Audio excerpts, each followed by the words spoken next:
After spending 5 nights in the hospital, I had to stay in the area. I live in Ohio, and the surgery was in New York, so we did have a house rental.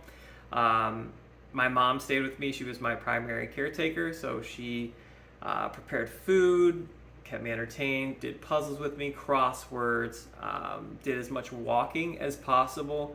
There were times when the hospital staff would tell me to kind of take it more easy than I was, which was a challenge for me. I wanted to get out and walk as much as possible, just move as much as possible, but there is a healthy amount of rest that really needs to happen. So, like I said, that was a little bit of a challenge.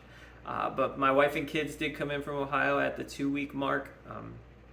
And it was great to see them, spend time with them, be outside. It was October, so the weather was still nice enough to get outside, spend a lot of time, just walking and enjoying outside instead of being cooped up inside. That helped out a lot. I didn't have much pain at all. I only took exactly what was prescribed. I didn't need any of the extra painkillers or anything.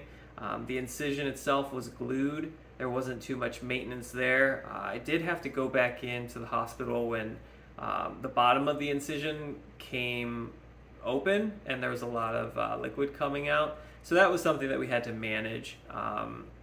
Not so much a complication, but just something to manage. There were a lot of bandages and gauze that we had to change out from time to time. It was determined to just leave it open and kind of let that liquid escape and drain in that way. So just an upkeep thing that we had to do.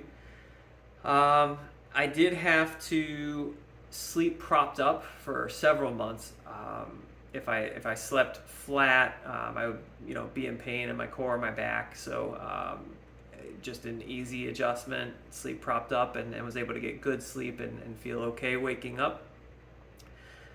I took the weight restrictions very seriously. So I think it was around like 30 days, nothing more than 10 pounds. And then you can go up to, I think it was maybe 20 or 30 pounds, and then it's tiered from there until 6 months. You're fully able to go back with no restrictions. But I did take that very seriously. The risk is a hernia if you lift more than you should. That's not something that I wanted to do. I wanted the recovery to be as smooth as possible and be done as quickly as possible. So I adhered to that, but I am generally an active person. I have a hard time just sitting around not doing anything. So I was jogging as soon as I got approved, as much walking as they would allow me to. And I would, lift a small amount of weights as prescribed, whatever I was allowed to. So that was, a good part of the recovery as well, just trying to get my body back to a good place. I do have two jobs. So the first one, my full-time job, is a computer job. I can do it, remotely if I had to. So once I came home after 3 weeks, I spent probably maybe another week or two just fully in rest and recover mode. But then I did go back starting part-time, I think around 5 weeks or so.